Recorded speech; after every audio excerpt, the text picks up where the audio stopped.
Let's discuss this question from SR Arora, example 28.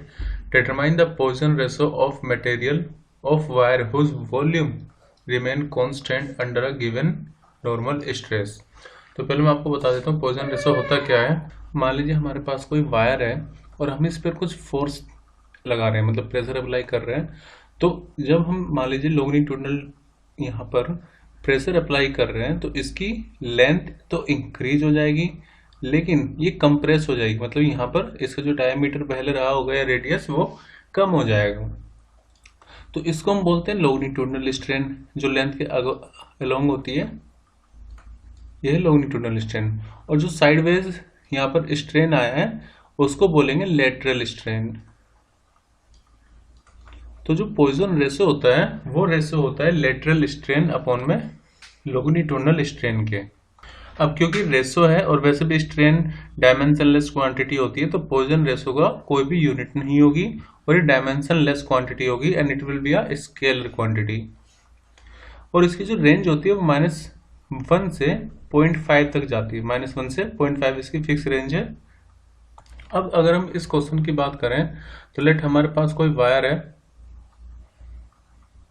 ठीक है, हमने उसको स्ट्रेस उस पर अप्लाई करी, लेट अब वो पतला हो गया पहले से लेकिन लंबा भी हो गया है। ठीक है, मैं जूम करके चल रहा हूं कि लेट उसका जो चेंज इन रेडियस है,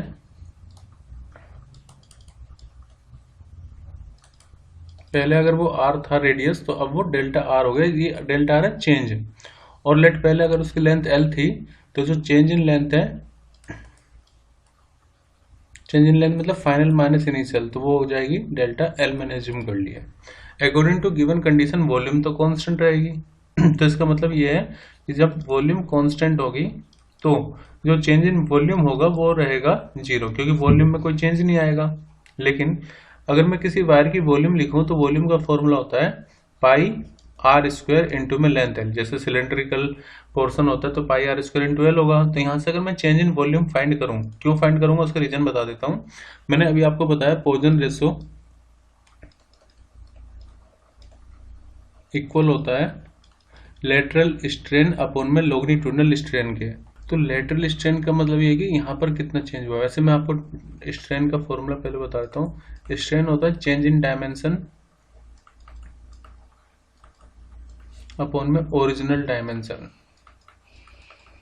अब जैसे यहाँ पर लेटरल स्ट्रेन है तो लेटरल स्ट्रेन का मतलब हो गया चेंज इन रेडियस अपॉन में ओरिजिनल रेडियस अपॉन में, फिर ये लॉन्गिट्यूडनल स्ट्रेन है तो लॉन्गिट्यूडनल स्ट्रेन हो जाएगा चेंज इन लेंथ अपॉन में ओरिजिनल लेंथ। तो हमें वैल्यू चाहिए होगी पॉइसन रेशो निकालने के लिए, हमें चाहिए होगा डेल्टा r अपॉन r और डेल्टा l अपॉन l, मतलब कि change in radius upon original radius और चेंज इन लेंथ अपॉन में ओरिजिनल लेंथ। तो ये हमें चाहिए, वो मैं यहाँ से फाइंड करूंगा। अब चेंज इन वॉल्यूम क्या हो जाएगा, तो यहाँ पर हम डिफ्रेंसिएशन करेंगे, चेंज देखेंगे। पाई तो कांस्टेंट है तो यहाँ पर रेडियस और लेंथ दोनों वेरी कर रही है। एक बार हम लेंथ के रिस्पेक्ट में डिफरेंशिएट करेंगे और एक बार जो रेडियस है उसके रिस्पेक्ट में।